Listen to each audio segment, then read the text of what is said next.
Remue ménage. Remue ménage.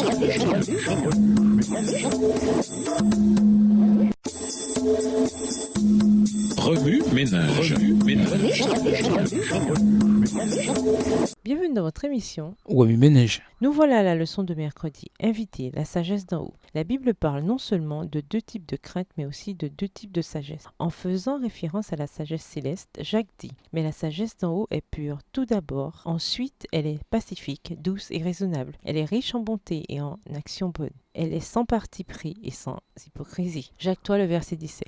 Jacques oppose la sagesse céleste à une sagesse humaine qui mène à l'envie amère, à l'égoïsme, à la vantardise et au mensonge. Une sagesse qu'il qualifie de terrestre, trop humaine, diabolique même. Jacques 3, les versets 14 et 15. Ainsi, les proverbes nous mettent en garde. Ne te fie pas à ton propre jugement, mais soumets-toi au Seigneur et détourne-toi du mal. Proverbe 3, verset 7. Et Paul déclare que personne ne se trompe lui-même. Si l'un d'entre vous pense être sage du point de vue de ce monde, qu'il devienne fou afin d'être réellement sage. 1 Corinthiens 3, verset 18. La sagesse humaine est trompeuse. La sagesse divine, elle, est contre-intuitive par rapport au raisonnement humain. Le meilleur conseil que Paul pouvait donner aux chrétiens de Corinthe était d'inverser leur façon de penser, c'est-à-dire de passer de la logique humaine à la perspicacité divine. Paul poursuit, car la sagesse à la manière de ce monde est une folie aux yeux de Dieu. En effet, l'Écriture déclare « Dieu prend les sages au piège de leur propre ruse ». Elle déclare aussi « Le Seigneur connaît les pensées des sages. Il sait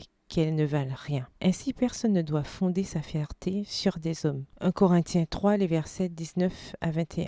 Du point de vue de Dieu, ce que l'esprit naturel de l'humanité considère comme sage est une folie pour lui. Dans sa deuxième lettre à l'église de Corinthe, Paul décrit le problème fondamental de la sagesse humaine. Nous avons tendance à mesurer la sagesse en nous comparant les uns les autres. 2 Corinthiens 10, verset 12. Une telle tendance nous conduit à l'envie lorsque les autres semblent meilleurs que nous et à l'orgueil lorsque les autres ne sont pas aussi bons que nous. Elle provoque des conflits dans le cœur parce que nous sommes en guerre avec nos frères et sœurs en Christ et finalement nous rendons diaboliques dans notre soif de supériorité. Ainsi, bien souvent, les êtres humains ont totalement épuisé leur capacité mentale pour créer de grandes inventions, désirant à tout prix être meilleurs que les autres. La seule façon d'obtenir cette sagesse d'en haut est de trouver la personne de Jésus-Christ en qui se trouvent cachés tous les trésors de la sagesse et de la connaissance divine. Colossiens 2, le verset 3. Et la beauté de tout ça, c'est que cette sagesse inestimable et apparemment inaccessible est en fait très présente, très près de nous. Lorsque nous trouvons la sagesse de Dieu cachée dans son Fils, nous découvrons la plus belle vérité qui soit.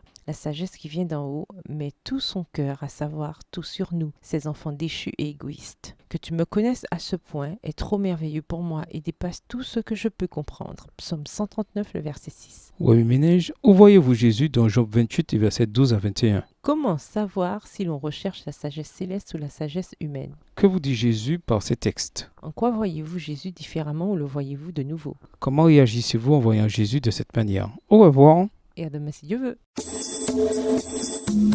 Remue ménage. Remue ménage.